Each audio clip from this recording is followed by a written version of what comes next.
오늘 말씀 원래 18절부터인데 18절은 제가 읽고요. 19절부터 우리 합독하도록 하겠습니다. 이르되 당신의 여종이 당신께 은혜 있기를 원하나이다 하고 가서 먹고 얼굴에 다시는 근심 빛이 없더라.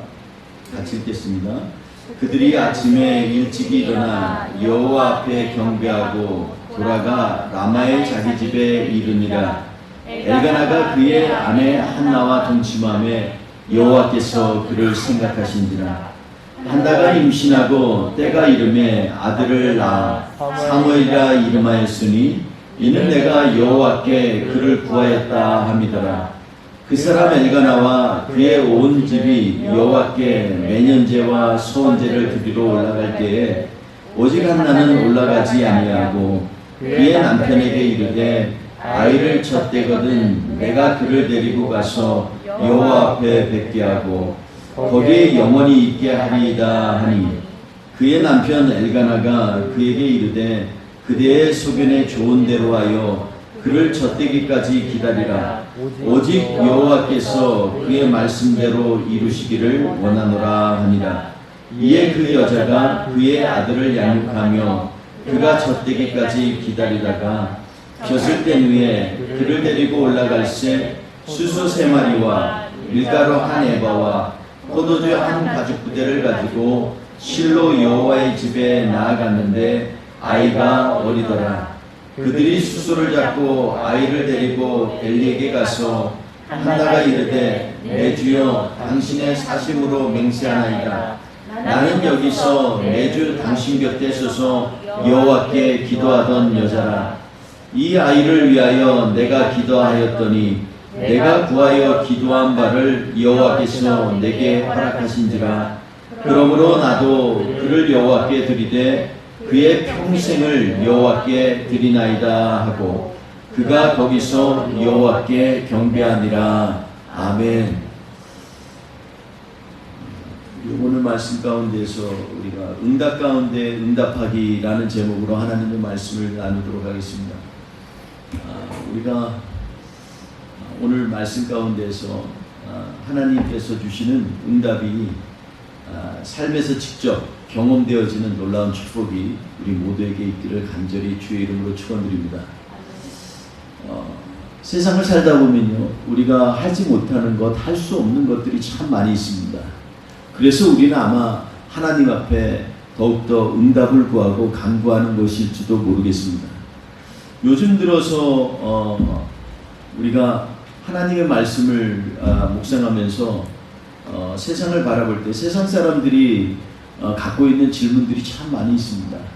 사람들이 보면 온통 의문투성이고 또 불확실한 시대에 살고 있기 때문에 그런 것이 아닌가 하는 생각이 듭니다. 요즘 또 세상에 접하는 뉴스를 보니까 다른 변이가 일어나서 또 강력한 이제 코비드가 또 이렇게 나왔습니다. 이제 코비드란 말도 잊혀질 정도로 하도 여러 가지 전염적인 그러한 병명들이 많이 있습니다. 이름도 하나 외우기도 어렵습니다. 이거 끝나나 싶으면 또 다시 오고 또 다시 오는 그러한 시대가 아닌가 하는 생각이 듭니다. 그래서 우리가 정말로 삶에는 질문으로 가득 차 있는 그러한 시대를 살고 있는 것이 아닌가 생각이 듭니다. 도대체 하나님 언제 우리에게 응답하십니까? 주님 언제 우리가 이 연단의 시간이 끝나겠습니까? 이러한 기도들을 참 많이 합니다. 더 마음에 안타까운 것은 우리의 인간의 생각으로는 참 안타까운데 그건 뭐냐면 하나님을 경외하는 사람들에게 이러한 훈련이 더 많다는 것입니다.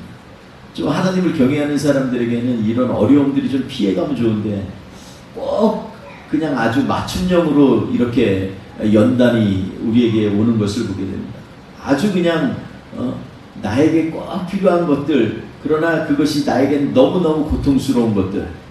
그래서 그러한 것들 가운데서 우리는 참 하나님 앞에 고민하고 답을 찾게 됩니다.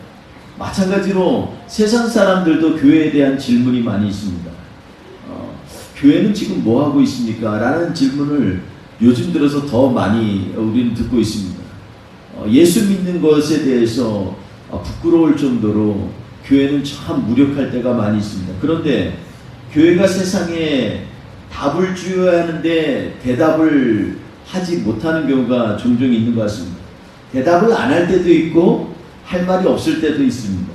그럴 땐 참 마음이 아프고 또 가슴이 뜨끔뜨끔합니다. 교회는 세상을 향한 하나님의 응답이 되어야만 합니다. 교회가 답을 주지 못하면 세상 사람들에게는 소망이 없는 것처럼 그렇게 살고 있는 것을 보게 됩니다. 지난주에도 정말 너무나 많은 일들이 여기저기에 참 많이 있었습니다. 요즘 들어서 특히 미국에도 묻지마 살인이 굉장히 많습니다. 도대체 이유가 뭔지 좀 들어보자 하면 이유도 별게 아니에요. 기분 나쁘다, 또 나를 째려봤다, 뭐 지하철에서 뭐 또 아시아인들 막 뒤에서 갑자기 밀어 제끼고 이러한 일들도 참 많이 있습니다. 요즘 들어서는 또 차를 타면요 전혀 예상치 못한 사고 현장이 있습니다. 사고 내고 그냥 도망가 버립니다. 경찰들이 찾아야 되는데 경찰들 줄 재정이 넉넉지 않으니까 경찰들이 일손이 모자라서 그걸 포기하는 경우도 참 많이 있다고 합니다. 교회는 세상을 향해서 응답을 해야 되는데 그러지 못하는 이러한 시대, 오늘 우리는 한나에 구하는 기도의 방식을 통해서 하나님의 응답에 대해서 한번 묵상을 해보려고 합니다. 지난주 말씀을 통해서 하나님께 간구하는 한나를 묵상했습니다. 우리의 삶을 살다 보면 여러 가지 전환점이 있습니다. 그런데 그 가운데 우리는 중요한 것을, 어떤 것을 선택하느냐가 정말로 중요합니다. 때때로는 어디에 살아야 되지, 또 무엇을 해야 되지, 또 인생의 여러 가지 선택의 시간들이 너무나 많이 있습니다. 이 문제를 명확히 우리가 알려면 결국은 하나님 앞에 부르짖고 나아갈 수밖에 없다라는 것입니다. 그리고 또 한 가지 분명한 것은 하나님의 응답의 방식을 이해하게 되면은요, 우리가 좀 더 하나님의 선명한 그런 계획들을 발견할 수 있지 않나 생각을 합니다. 그 문제에 대해서는 우리가 지난주에 같이 묵상을 했습니다. 하나님은 무엇을 선택하고 포기하셨는지에 대해서 말씀 나누면서 우리 하나님께서는 우리를 선택하시기 위해서 하나님의 독생자 예수를 포기하셨다라는 것을 우리는 같이 묵상을 했습니다. 그런데 오늘 말씀에서 하나님의 응답을 받는 한나에 대해서 얘기를 하고 있습니다. 18절에 한나의 그런 응답을 받는 태도를 보면은 정말 응답을 받았는지에 대해서 우리는 확신할 수 있는 그러한 말씀을 보게 됩니다. 응답을 받은 사람처럼 18절을 보면 이렇게 말씀하고 있습니다. 18절에 보면 한나가 엘리가 이 대답하고 난 이후에 더 이상 내가 근심하지 않고 밥 먹고서 그리고 일상생활처럼 생활을 했다라고 기록되어 있습니다. 이러한 일들은요, 마음에 확신이 없으면 일어날 수가 없습니다. 마음에 확신이 있어야죠. 그렇다면 하나님께서는 어떠한 응답을 주셨을까요? 오늘 본문 말씀 보면 23절에 보면 남편 엘가나가 한나에게 이렇게 얘기합니다. 오직 여호와께서 그의 말씀대로 이루시길 원하노라. 여호와께서 그의 말씀대로 이루시길 원하노라. 그러니까 분명히 하나님께서 말씀하셨다라는 거예요. 그런데 오늘 분명히 이 한나의 가정에 하나님이 응답하셨는데 오늘 본문을 잘 살펴보면요, 하나님이 말씀하신 게 없어요.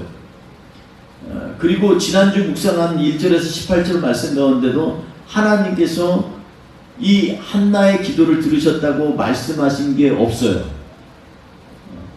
그런데 한나의 남편 엘가나가 얘기한 거나 또 한나의 태도를 보면 분명히 하나님이 응답하셨다라는 것을 우리는 직감할 수가 있습니다. 구체적으로 명시하지 않았는데 어떻게 한나는 그런 응답을 받았고 또 그 응답에 대한 자신의 응답을 또 했을까요? 단지 한나가 여호와께 간구한 것만 나오는 오늘 본문에서 어떻게 한나는 그 분명한 응답을 받았다는 확신을 가지고 있을까요? 어떻게 그 응답을 받았는지를 알려면요, 오늘 본문 말씀 18절을 좀 더 주시해 봐야 되겠습니다. 18절에 보면 엘리 제사장이 이렇게 축복하는 것에 대한 한나의 고백이 나옵니다. 사실 엘리 제사장이 17절에 뭐라고 했냐면 너의 기도를 하나님이 들으시기를 원하노라. 참 애매모호한 그러한 축복입니다. 이게 너무나 평이하고요. 누구든지 기도하러 온 사람들에게 할 법한 그러한 얘기입니다. 뭐 뜨겁게 뭐 간절히 하지도 않고 안수하지도 않고 그냥 네가 간구한 거 그래 그만 하나님께서 응답하실 거야. 나는 그렇게 믿어. 그러기를 내가 원해. 이렇게 얘기한 겁니다. 누구나 하나님께 구하러 하나님의 집을 방문하는 사람들에게 그냥 일방적으로 그냥 형식적인 그러한 축복의 기도일 수 있습니다. 하나님께서 내게 기도하여 구한 것을 허락하시길 원한다. 이거는 누구나 할 수 있는 얘기 아닌가 하는 생각이 듭니다. 어떻게 보면 영혼 없는 대답처럼 들리기도 합니다. 그런데 놀라운 것은 마치 건석으로 하는 것 같은 이 축복의 기도에 한나가 믿음으로 반응하였다라는 겁니다. 성경 말씀은 이미 수많은 응답으로 가득 차 있습니다. 핵심은 하나님의 응답을 받을 마음의 준비가 되어 있느냐 하는 것이죠. 구약에 보면 하나님께서 우리를 향한 하나님의 뜻이 분명합니다. 우리 하나님을 경외하는 사람들은 하나님의 뜻대로 살아야 되죠. 그렇지 않습니까? 뭐 끄덕끄덕은 하시는 것 같은데 그죠? 믿음으로 우리가 고백을 해야죠. 하나님의 뜻대로 사는 것이 하나님의 백성의 본분입니다. 그런데 성경에서 구약에서 말하는 하나님의 뜻은요 아주 명확해요. 애매모호한 게 전혀 없어요. 신명기 28장 29장 보세요.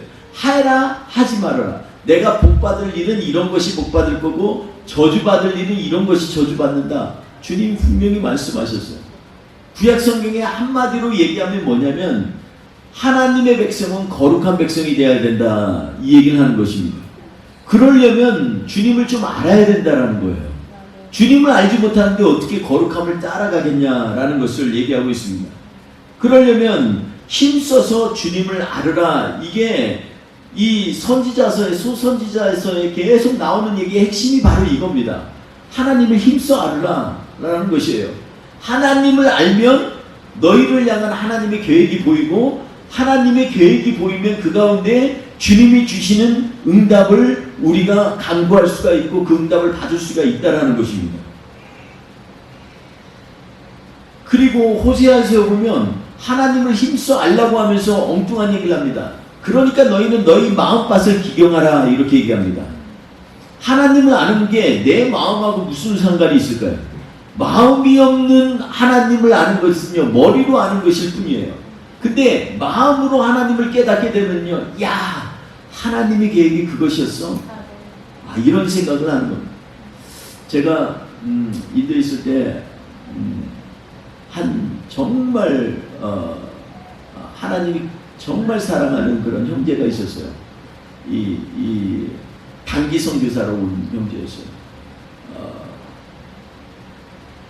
그 어머님이요 홀로 이 자식 둘을 키웠는데 하나는 의사가 되고 하나 둘째는 이 선교사로 자신이 스스로 헌신한 사람입니다.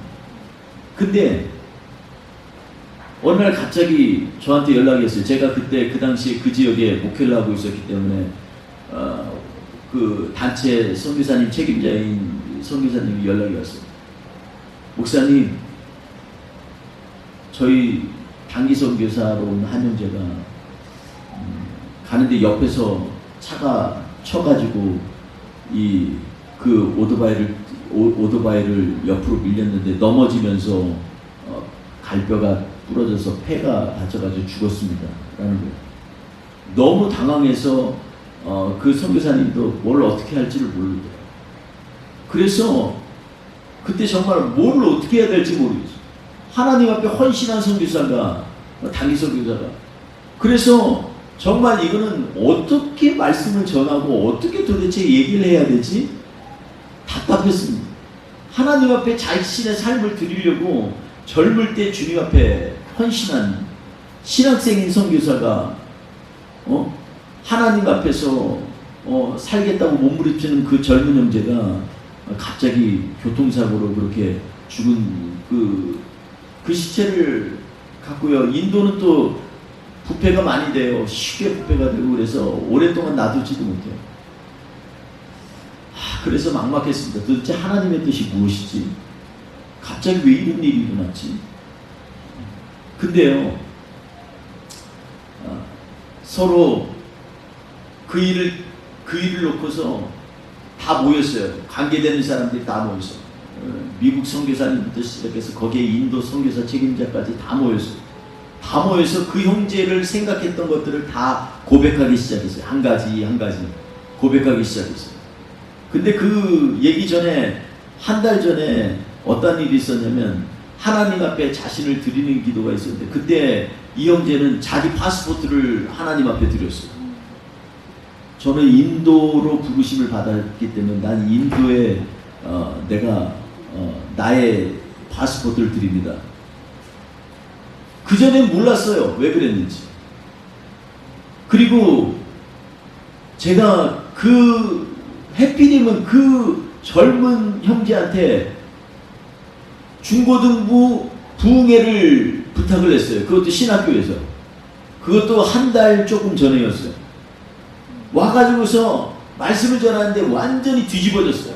완전히 중고등부 학생들이 완전히 뒤집어져서 안에서 이 인생이 이렇게 살면 안 되겠다 막 이러면서 하나님 앞에 정말 밤새 기도하고 막 그런 일이 일어났었어요. 그때 정말 이 형제를 통해서 하나님께서 앞으로 남은 인생 정말 멋지게 사용하실 거다 이런 생각을 들어서 이야 진짜 멋지다 이러고 있었어요. 근데 한 달 후에 이런 일이 벌어난 거예요. 그리고 그 어머니는요 이 아들을 너무너무 사랑해가지고 매일마다 이 아들을 위해서 특별히 따로 기도하는 그러한 어머니였어요. 그 어머니의 삶도 너무 들어보면 너무너무 정말 기가 막혔습니다. 어려운 환경에 자기 자식을 하나님 앞에 드리라고 그런데 이게 하나님의 응답이야. 처음에는요 다들 도저히 설명이 안 됐어요. 근데 오늘 지난주에 우리가 말씀 가운데서 저는 세월이 지나고 나니까 새벽기도 때 우리가 얘기를 했어요. 가인도 그랬잖아요. 가인이 여호와로 말미암아서 태어난 사람이에요. 근데 가인은요 세월이 지나면서 변질됐고 아벨은 그냥 가인의 동생이라고 되어 있는데 세월이 지나면서 하나님 앞에 구별된 사람으로 섰어요. 참 희한하죠. 세월이 지나면 하나님의 뜻이 참 우리한테 너무너무 깊게 알려지기 시작했어요. 그 일 때문에 신학교에 있는 형제자매들이 깨어지기 시작하고 하나님 앞에 부르짖기 시작했고요. 그 형제가 거기에서 교통사고로 순교당하면서 그 YM의 선교 정책이 완전히 바뀌어버렸어요. 여태껏은 뭐 계획 프로그램인데 다 때려치자. 오늘 하나님이 데려가시면 어떨 거냐. 그래서 그때부터는요 노방전도 밖에 나가서 주변에 있는 친구들 전도 이런 것들이 엄청나게 일어났습니다.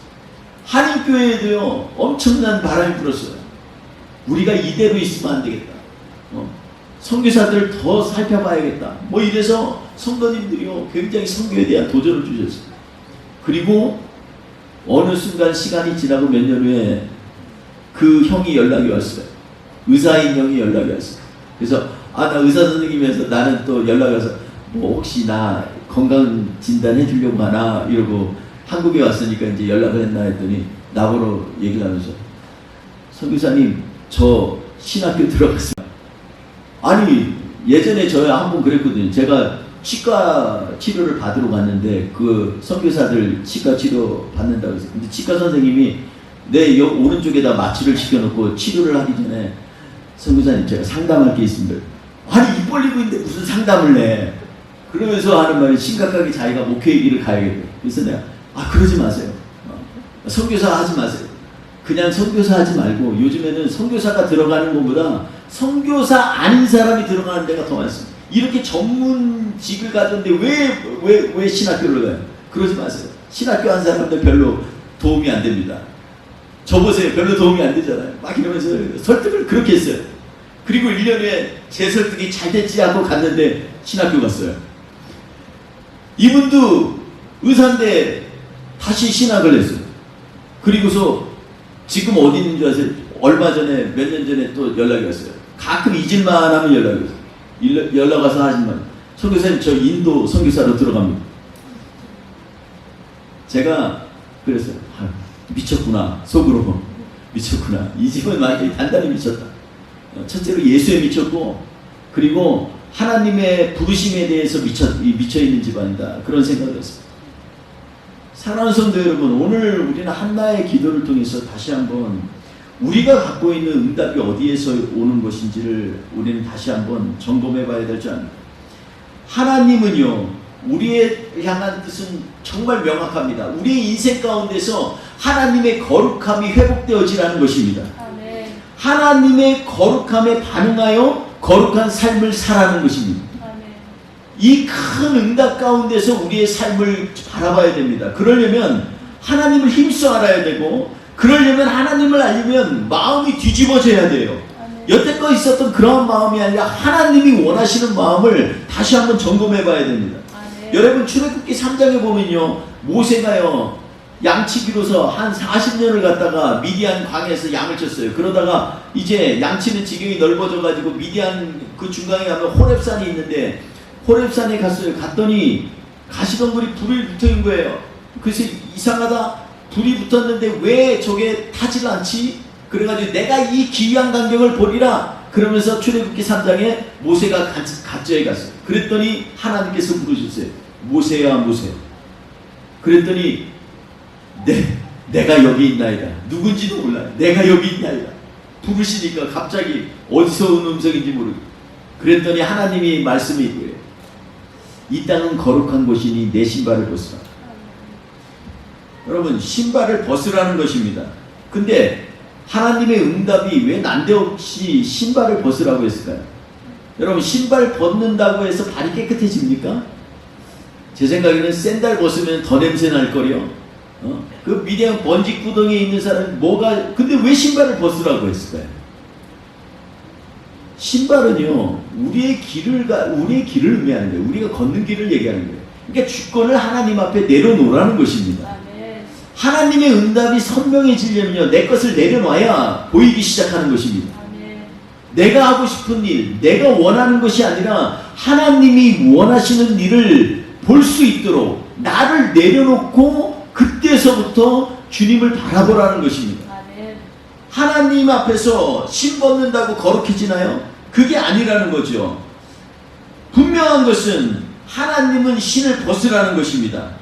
신을 벗는 것은 이제부터 모세의 신앙이, 이제는 모세의 인생이 하나님의 주권 아래 들어간다라는 상징적인 표현인 것입니다. 신을 벗을 때부터 이제는 거룩하고 흠없고 그래서 깨끗하고 거룩하게 되는 것이 아니라 하나님의 주권 안에 있을 때 너희는 거룩해진다라는 것을 얘기하는 것입니다. 이 말을 우리말로 하면 하나님의 영향력 안에 살라는 것입니다. 응답의 핵심은요, 하나님의 영향력 안에 내가 있느냐 없느냐예요. 내가 할 일 다 하면서 받은 응답이 무슨 하나님의 응답이에요? 내가 원하는 거 받았다고 그게 하나님의 응답입니까? 하나님이 지금 내 삶 가운데서 일하고 계신 것을 느낄 때 그때가 하나님이 주시는 응답인 것입니다. 그러므로 하나님의 영향력 아래 있을 때 우리는 거룩한 삶이 되고, 하나님의 거룩한 백성의 자리에 있을 때 우리는 그 자리가 응답의 자리인 것을 알아야만 합니다. 아마 한나는 이것을 깨닫고 실행한 것 같습니다. 그래서 하나님의 응답을 받은 것 같아요. 엘리의 축복은 이러한 한나의 믿음에 하나님의 이름으로 축복한 것에 불과합니다. 엘리 제사장, 우리가 지난주에 묵상한 것처럼 엘리의 인생은요, 종교적인 인생일 뿐이에요. 그의 아들 이름이 홈리와 비느하스잖아요. 애굽 이름 갖다 대고 애굽인들처럼 좀 튼튼하고 말이지, 복 받는 사람 되라고 홈리 비느하스라고 이름 줬잖아요. 그런 사람이 무슨 하나님 앞에 제사장이고 하나님 앞에서 하나님의 뜻을 물으는 사사가 될 수가 있겠습니까? 그런데 문제는요, 하나님께서 엘리를 통하여서 한나에게 응답의 믿음의 확신을 주었다라는 것입니다. 저는 요즘에 참 고민이 많습니다. 가장 핵심적인 고민 중에 하나가, 왜 내가 설교하면 잠이 오는 사람이 있을까? 잠자는 설교를 왜 할까? 이게 저에게 있어서 굉장히 핵심적인 고민이에요. 그래서 따지고 보니까 내가 잠자는 설교를 하는구나. 억양도 그냥 나 혼자만 막 그냥 막 크게 내지르는 것 같고, 그러니 톤이 이게 어필이 안 되는 것 같아요. 그래서 반성도 많이 하고 회개도 많이 했습니다. 그런데 문제는 제가 오늘 이 말씀 묵상하면서 그래요. 하나님의 성도들은 목사가 조금 잠들게 하더라도 그래도 은혜 받는 것이 하나님의 성도구나, 이런 생각을 해봤습니다. 제 변명을 하는 게 아닙니다. 엘리처럼, 그래도 저는 아직 엘리처럼 그러진 않아요. 그런데 엘리 제사장 통해서도 애매모호한 축복이 있잖아요. 너의 기도가 응답되기를 원하노라. 립서비스를 하는데도 하나님 앞에 경외하는 백성들은 그 말씀 붙들고 하나님, 주님이 응답하시는군요, 믿음으로 고백했더니 하나님의 진짜 응답이 일어나는 거예요. 이거 보면서 하나님 그렇구나. 근데 오늘 말씀 가운데에서 한나가 응답받은 거에 대한 힌트가 있습니다. 그게 뭐냐면 18절에 있는 말씀, 오늘 봉독을 저만 했는데 거기에 보면 뭐라고 얘기하고 있냐면, 한나의 고백 중에 내가 주의 응답받기를 원하는데, 거기서 물론 거기에서 주는 엘리를 얘기하는 것입니다. 그런데 엘리 제사장이 아니라 원래 그러는 엘리를 통하여 하나님이 말씀하신 것에 대해서 은혜 받기를 원한다라는 뜻이에요. 창세기 6장 8절 9절에 보면 똑같은 말이 나옵니다. 여러분, 노아를 왜 다른 가족들 다 멸하면서 노아를 그냥 놔뒀는지에 대해서 창세기 6장 8절에 얘기하고 있어요. 뭐라고 하냐면 한 절로 딱 얘기하고 있습니다. 노아를 살려주신 이유는 노아는 여호와께 은혜를 입었더라. 이 말 한마디로 딱 함축해버렸어요. 여호와께 은혜를 입었더라. 저는 이 말씀에서 굉장히 고민했어요. 여호와께 은혜를 입는 게 뭐지? 여러분, 목사가 이런 고민하는데 여러분이라고 안 하겠어요? 은혜를 입는다는 게 도대체 뭐야? 그냥 주님이 말하면 막 성경만 읽으면 막 감격되고 막 이러는 게 은혜인가? 이런 생각을 많이 했어요. 근데 오늘 말씀 들으면서 어느 정도 선명하게 저한테 와닿은 게 있어요. 은혜를 입는다는 게 무엇일까? 그것은요, 오늘 본문 말씀 20절에 보면 그가 아이를 낳고 한나가 그 아이 이름을 사무엘이라 하였더라, 이렇게 얘기합니다. 사무엘이란 뜻이 뭐냐? 하나님이 들으셨다라는 겁니다. 하나님이 들으셨다. 여러분, 은혜 있는 것이 무엇입니까? 하나님이 들으셨기 때문에, 그게 바로 하나님이 내 기도를 들으시기 때문에 그게 은혜가 되는 거예요. 아멘. 하나님께서 나에게 말씀하시고 하나님이 내 말을 청종해서 들으시는 거, 그게 어마어마한 은혜 아니겠어요? 여러분, 노아가 100년 동안 노아의 인생 한마디가 하나님에게 은혜 입은 자라고 한다면, 본문 말씀처럼 창세기 6장 8절 말씀처럼 노아가 100년 동안 방주 지으면서 그냥 우리 생각에는 100년 주님 앞에 최선을 다해서 이러겠죠. 여러분, 우리가 주님 앞에 새벽 기도도요 1년 동안 한 번도 안 빠지고 나올 사람이 몇이나 되겠어요? 목사도 꼬박꼬박 졸기도 하고 때때로는요 새벽 기도 못 나갈 때도 있을 것 같아요. 그런데 여러분, 100년을 갖다가 하나님이 명령하셨다고 방주를 짓는다? 그냥 하나님이 명령 한마디 했다고 이게 될까요? 아니요. 노아는요 매일매일 하나님 앞에 은혜를 입었어요. 매일매일 하나님 앞에 은혜를 입지 않는 사람은요 이 일을 진행할 수가 없어요. 방주를 짓다가 그것도 얼마나요? 우리 현재 사람들이 그 구약 시대에 있는 그걸 지면은 길이가 최소한 60m짜리. 노아 가족이 8명이 다 힘써서 한다 그래도 60m짜리 배를 갖다가 한번 진다고 생각해 보세요. 그게 되겠어요? 옆으로 30m. 얼마나 커요? 어마어마한 겁니다. 하다가 못 하나 잘못 박으면 좌절하지 않겠어요? 하다가 무너진 적이 없을까요? 또다시 그런 적 얼마나 많아요? 100년 동안이나 했단 말이에요. 1년도 아니고 2년도 아니고 100년 동안. 그게 어디에서 그 힘이 나올까요? 그건요 매일마다 하나님 앞에 은혜를 받잖아. 무슨 일이 생긴다, 중간에 이음을 받아서 여기에 그냥 큰 짐승도 타야 되는데 여기에 그러려면 정말 튼튼해야 되는데 어떡하지 하다가 안 되면 또 기도하는 거예요. 하나님, 깨닫 길을 주시옵소서. 그럼 하나님께서 또 알려주시는 거예요. 매일마다 이렇게 가는 거예요. 여러분, 믿음의 선진들이 다 그렇게 했어요. 모세에게 임할 때 하나님께서, 모세가 그랬어요. 내가 하나님을 누구라고 설명해야 됩니까? 그랬더니 나는 스스로 있는 자다. 그러면서 뭐라고 했냐면 나는 아브라함의 하나님, 이삭의 하나님, 야곱의 하나님입니다. 여러분, 아브라함, 이삭, 야곱의 핵심 공통점이 뭡니까?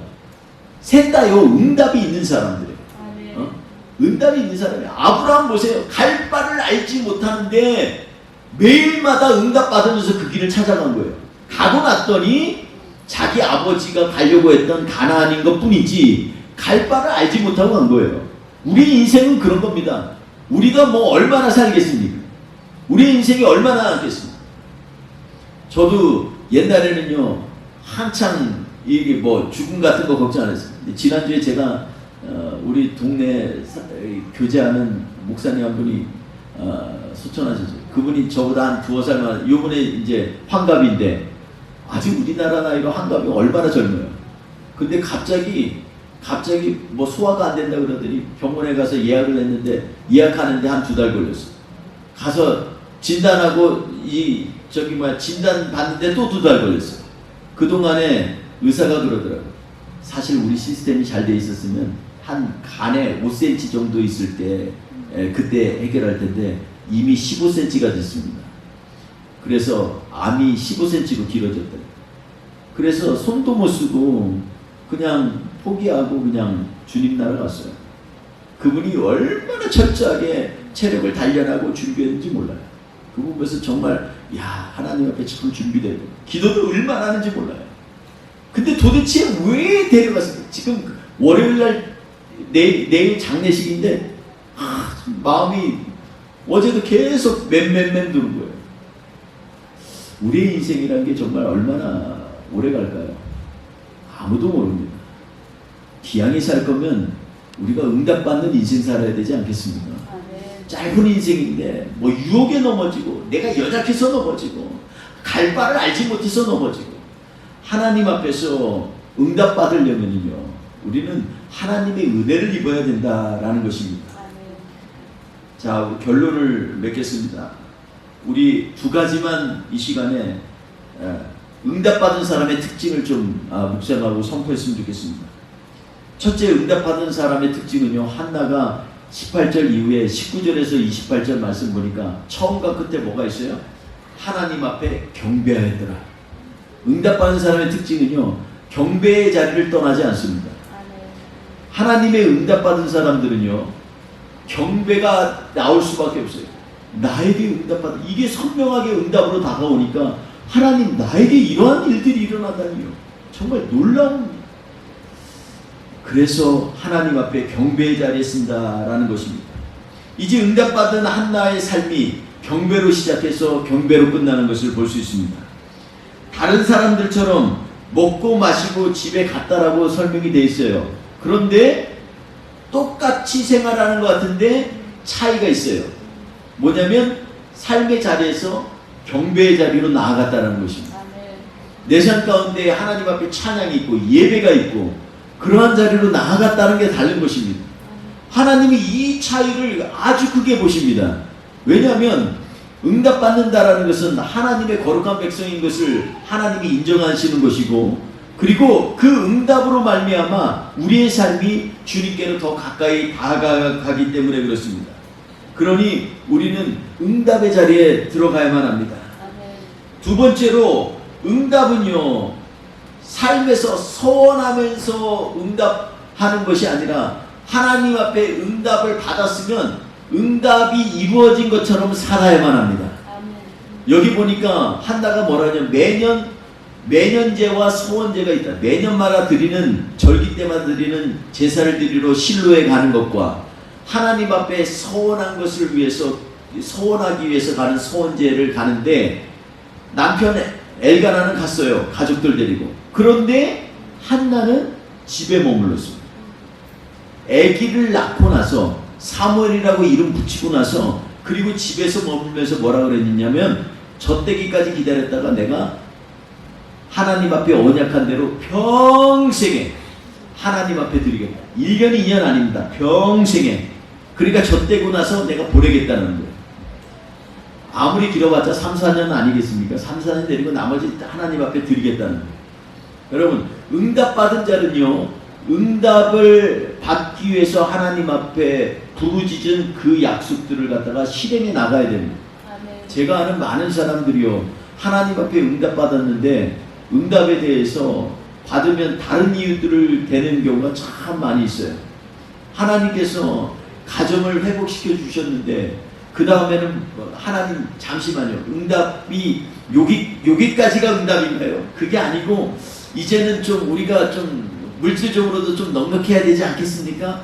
막 이렇게 자기가 응답을 갖다가 자꾸 받고 나가는 그러한 경향이 있어요. 근데 성경에서 뭐라 그러냐면, 오늘 말씀해 보면 한나는요, 정확히 자기가 구한 것에 대해서 그 구할 때 하나님 만약에 저에게 아들 주시면 평생 주님께 바치고 머리에 삭도도 되지 않고 하나님 앞에 전적으로 드리는 사람이 되겠습니다 라고 하는 그 응답을 지키는 데에 집중하였다라는 것입니다. 여러분, 우리는 응답 가운데 정말 응답받기를 하고 있습니까? 내가 응답을 받았으면 그것으로 끝납니까? 아니면 응답받은 거에 대한 우리의 응답은 무엇일까요? 하나님 앞에서, 하나님은요, 철저하게, 하나님께서는 셈에 대해서는 철저하신 분이십니다. 하나님께서 그의 아들의 보혈을 그냥 대충 그냥 그냥 귀한 거야, 이게 아니라 값으로 형용할 수 없이 귀하다는 거예요. 그래서 보혈이에요. 주의 보혈은요, 한 번 흘리신 것은 영원한 효력이 있습니다. 우리의 삶 가운데서도 한 번 하나님이 약속하신 것은 영원한 효력이 있어요. 그렇기 때문에 우리는 주권이 하나님께 있으니까 나의 삶을 주님 앞에 드리고 주님 앞에 나아가겠습니다, 이 고백이 영원히 이루어질 수 있도록 나의 삶에 매일마다 마음을 기경해야 돼. 예전에 했으니까 그냥 덮어도 이게 아니에요. 호세아 선지자가 뭐라냐면 너희 맛을 매년 기경하라는 거예요. 뒤집어 엎으라는 거예요. 금년하고 말 농사가 아니라는 것입니다. 하나님 앞에 매일 깨워서 주님 앞에 간구하라는 것입니다. 사랑하는 성도 여러분, 오늘 응답 가운데 응답받기를 한 한나처럼 우리의 삶 가운데에서도 하나님의 응답에 민감하게 귀를 기울이시고 그 응답에 순종하며 나아가는 하나님의 사람이 되시기를 바랍니다. 순교했던 선교사처럼 그때는 기억이 잘 안 나는데 도대체 왜 이런 일이 일어났는지 모르는데 어느 순간 지나면 그 일이 반드시 하나님의 뜻 안에 있음을 우리는 깨달아야만 합니다. 오늘 이 말씀을 주님의 말씀으로 받으면서 한 주 동안도 주의 이름으로 승리하는 저와 우리 되시기를 주의 이름으로 축원드리겠습니다. 기도하겠습니다. 좋으신 하나님 아버지, 감사합니다. 한나는 하나님의 응답 가운데 자신의 또한 하나님 앞에 응답을 드리고 주님의 응답을 응답으로 받은 그러한 믿음의 사람임을 깨닫게 됩니다. 그러려면 우리가 매일마다 주의 은혜로 옷을 입어야 되겠습니다. 주님의 은혜가 내 삶 가운데 얼마나 감격적이고 또 그 은혜가 큰지에 대해서 매일마다 주님 앞에 감사하며 나가는 믿음의 사람들로 세워주시옵소서. 이번 한 주도 우리의 삶 가운데 놀라운 응답이 일어나길 원합니다. 특별히 우리 사랑하는 솔로몬 집사님 가정 주님께서 기억하여 주시고 하나님 아버지 주님의 치료의 손길이 임하게 하여 주시고 주님, 믿음으로 기도합니다. 이 일을 통하여서 하나님이 영광받아 주시옵소서. 하나님 아버지, 생명은 주님께 속한 것이오니 주께서 일하여 주시고 우리 사랑하는 선교사님과 사모님을 붙들어 주시되 특별히 우리 사모님, 주님께서 하나님 아버지 여태껏 귀하게 사용하신 하나님의 종인데 하나님 아버지, 그 의식이 없는 가운데서도 분명히 그 안에서 계속해서 하나님과의 깊은 은혜의 자리를 찾게 하여 주시고 그래서 하나님으로부터 놀라운 은혜와 축복의 통로가 될 수 있는 하나님의 사람으로 생명 다할 때까지 주님이 붙들어 주시옵소서. 사람의 힘으로 될지 못하지만 하나님은 능히 하실 수 있습니다. 주님, 우리 솔로몬 집사님의 간구와 그 가정의 기도, 그리고 주위에 중보하는 모든 우리 성도님들과 또 주변에 있는 일가 친척들의 기도 가운데 주님 역사하여 주시옵소서. 사랑하는 주님, 우리 모든 가정들에게도 지금 간구하는 응답들이 필요합니다. 주님, 응답을 발견할 수 있는 눈을 허락하여 주시고 그 응답에 반응하는 우리의 심령이 되게 하여 주시옵소서. 이 한 주도 주님 함께 하실 줄 믿사옵고 예수님의 이름으로 기도했습니다. 아멘. 지금은 우리 구주 예수 그리스도의 은혜와 아버지 하나님의 크신 사랑하심과 성령님의 오늘도 시공간을 초월하여 역사하시는 강한 능력이 오늘 이 시간에 하나님 앞에 간구하며 응답을 구하는 주의 백성들 머리머리 위에 지금부터 영원토록 함께 하옵시기를 간절히 축원하옵나이다. 아멘.